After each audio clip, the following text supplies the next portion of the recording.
was interesting to find out just how quickly New York City would be overtaken with vegetation for real.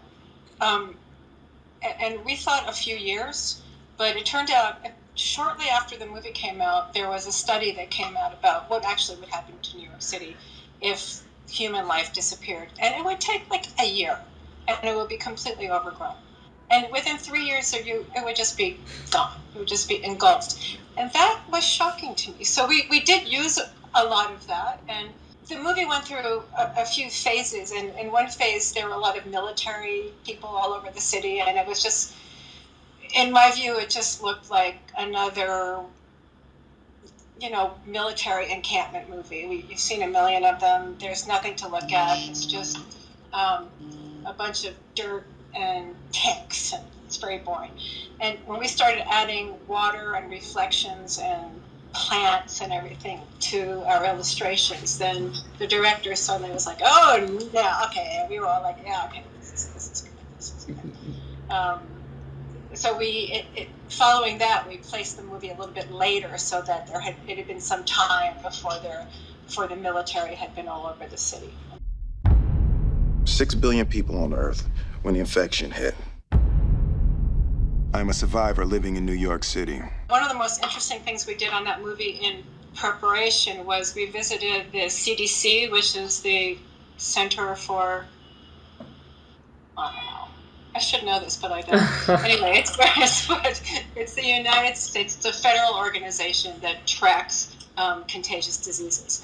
So we visited what's known as a level 4 lab, which is a lab you can't enter unless you're fully cloaked and covered and you're wearing an oxygen tube and so forth.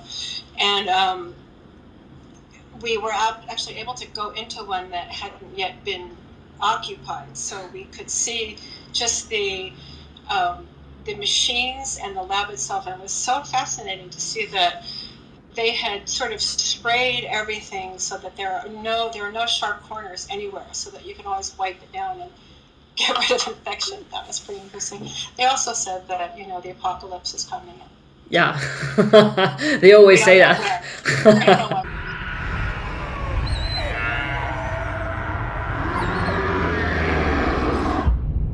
God didn't do this. We did. You were trying to create practical monsters, practical creatures, and in the middle of production, you decided to change this to CGI. Is that correct? Yes.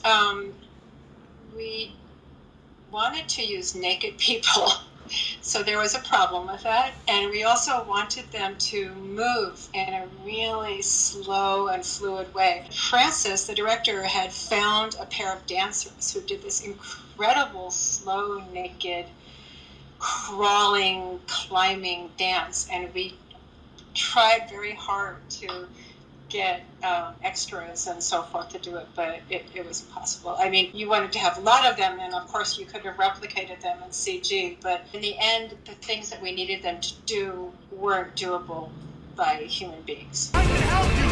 I can fix this! Let me save you!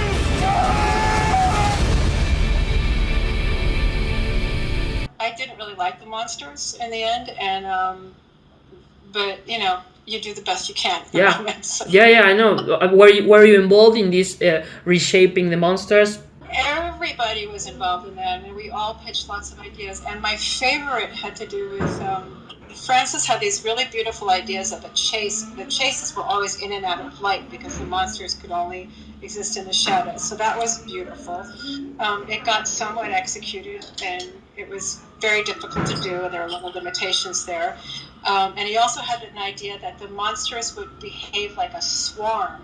So if they wanted to climb, they would sort of swarm like a bunch of ants, and there would be like a tower of monsters. And some of those beautiful ideas didn't really make it into the film. I think in the end, the final monsters weren't as good as the ideas that were before.